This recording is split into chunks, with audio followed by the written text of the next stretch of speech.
काय म्हणते पारनेर सर्कलची हवा काय म्हणते, जिल्हा परिषद सर्कलची? तुझं मतदान कोणाला राहणार? भाजप, शिवसेना, राष्ट्रवादी काँग्रेस, अपक्ष का नोटा? कोणाला मतदान करणार?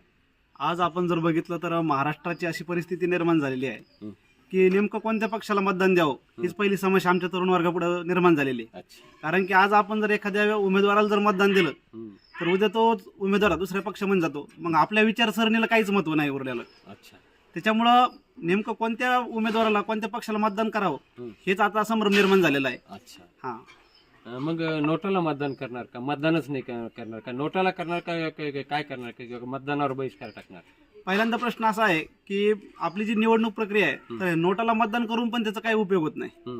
कारण की काहीतरी असा नियम असला पाहिजे की नोटाला जर उमेदवारापेक्षा जास्तीचं मतदान जर गेलं तर पुढे भविष्यामध्ये कोणत्याच उमेदवाराला तिथं उभा राहता आलं नाही पाहिजे. अशा प्रकारचे जर नियम जर असते तर नोटाला मतदान करून उपयोग झाला असता, परंतु मग नोटाला उपयोग करून काय फायदा आहे हाही प्रश्न निर्माण होतो. नाही, मग तुमचं मतदान कोणाकडे राहणार आहे? नेमकं हा मग तेच ना, मग मतदान तर करावं लागेल. इतकं जीवनामध्ये इतकं नैराश्य येऊन काय उपयोगाचं? मतदान तर करावं लागेल ना.